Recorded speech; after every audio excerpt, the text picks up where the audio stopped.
Hi everybody and welcome to a brand new playlist for Doll's House tutorials. So if you've been following along with my videos for the house build, you'll have seen me progress on the large Victorian house that I'm currently building. And as I'm going along, there's a few things that I'm doing which I think people will find interesting, where they might not want to necessarily watch a playlist of the whole build, but they might want to just find certain aspects, certain tutorials that they want to pick out. And by adding it to a separate playlist, it'll just be easier for people to find them. So that's what I've decided to do. So this video is aimed at people who want to do something a little bit different, people who don't want the off-the-shelf dollhouse wallpaper. You know, you want something a bit more unique, a bit more different to your exact taste. And in this video, I'm going to teach you exactly how to do that, to print wallpaper and to print it in any size that you want as well. So there's a number of reasons why it's quite difficult to just pick a Google image off and start using that for wallpaper. So firstly, a lot of them have got watermarks on. People don't want you to be obviously using them free of charge, which is fair enough. And because of that reason, you'll probably often find that images that you like aren't full patterns, i.e. they're not seamless. You can't copy and paste it side by side and it's going to match completely. People also take the pictures in different light, so it's light at one side and dark at another side. If it's a wallpaper, it's often taken, you know, in situ in a house with sort of plants and sofas and stuff in front of it. So it's quite difficult just to find a complete plain patterned image off Google. So this is where Etsy comes in.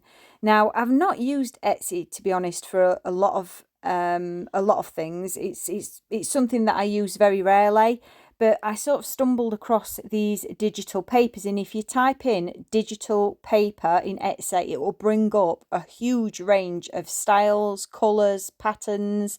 I literally just typed in digital paper, and these are the first sort of several ones that came up.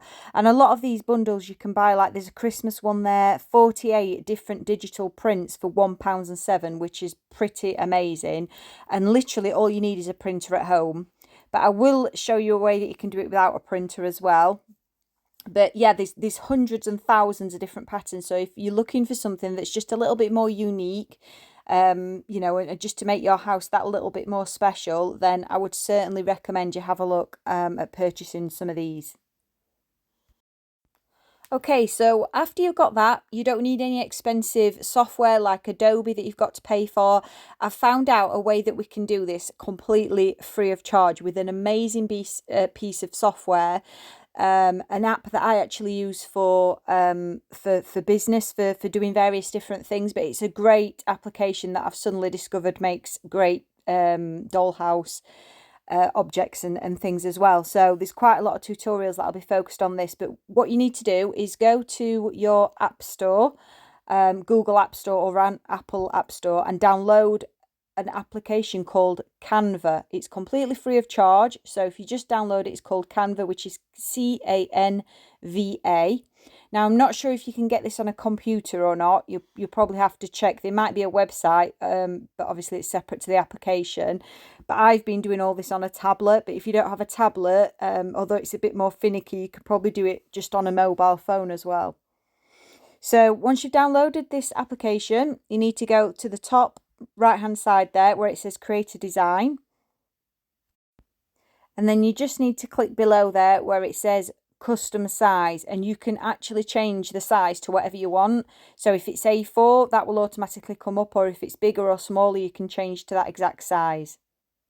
Now, I'd always advise that you just make whatever size you want, just add a couple of millimeters extra either side, because obviously you just need, it's better to do it a bit bigger than a little bit smaller.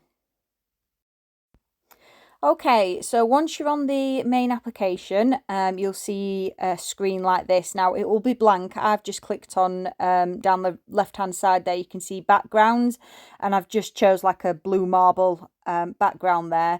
But again, you can choose, you know, whatever you want basically, and you can upload your own image as well, which I'll show you exactly how to do.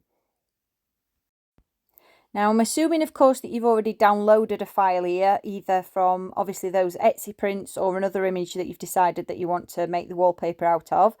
Now, if you click to the top right left hand side there, it says upload files, and you can see to the far left there's a little button that says upload. So if you click on that first, then click on upload files and find your file.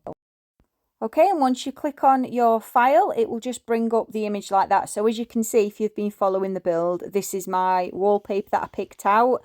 It's a Victorian style, and I got that from Etsy for 90p. Now, once your image is showing, you can click and drag it. So you can click and drag it to the top left-hand corner there. And then there's a small button that will come up highlighted there, which is just like a square and then a square with a plus in front of it. And that means to copy. So if you press that, it will automatically copy the image again for you. So once you click copy, you'll get another print exactly the same as the first, like above. So then you can start dragging it around to make your pattern. Now obviously you need to be quite careful to make sure that they line up exactly, and you can do that quite easy with a touch of a button. So underneath the picture, you can see there's an area there which says a percentage, and there's actually a sliding bar, and you can move that, and the further to the right you move it, the more it zooms in. So that's a really good feature there to get an exact match of your wallpaper. Now you'll probably need to make several of these copy and paste attempts, and you'll have lots of different pieces of paper all going together. But if you just spend some time pulling them around, you'll get a really seamless pattern. Now, obviously, the more intricate the pattern, the more difficult it will be, but it is definitely achievable. If I've managed to do it, you can do it. And once you're happy with that image, if you move to the top right, you can see a little download button there, which I've highlighted. If you press that, it will give you an option to save it. And voila, there's your print. Okay, so once you've got that image, if it's an A4 sheet or smaller that you're looking for and you have your own printer, then you should be well away. You should be able to print that off and away you go. If you don't have your own printer, there are other options. Most libraries have printers. You could maybe ask friends if they've got a printer, and I'm sure they'd be happy to print you off a couple of pages, either free of charge or for a very, very small amount. So it's quite easy to do it that way. If, however, like me, you have a house where, unbeknown to you at the time, when you come to wallpaper, the walls are a lot bigger, then you need to think a little bit outside the box. And I managed to come up with a solution for that. So there's another application which is called Free Prints. Now this is a great little application because you can print free photographs. I think you can print up to 45, something like 7 by 4-inch photographs a month, and it's completely free. You just pay for postage. Now, if you want to print A4, you can use it to do it on there. I needed A3 size. So I just found the size that I needed on the app. I clicked that I wanted a matte finish, and they sent me out 3 pages of the wallpaper that I wanted on A3 with a matte finish. It's a really nice thick paper, and I'm really happy with it. And the cost of that was probably, I think it was about £2 something a page. Obviously plus about £1.99 delivery or something, very, very minimal charge. Now, if you imagine, if you buy wallpaper off the shelf, dollhouse wallpaper, it's normally about £2-3 a sheet. So it's a really inexpensive, cheap way to be able to print your own nice wallpaper, I think, if you don't have an A4 printer, or obviously it needs to be something a bit bigger. So thanks very much for watching. I hope you found some value in this video. If you have, please click the like button below. And if you want to follow for more tutorials or for the doll's house build, please see the playlists. Thanks.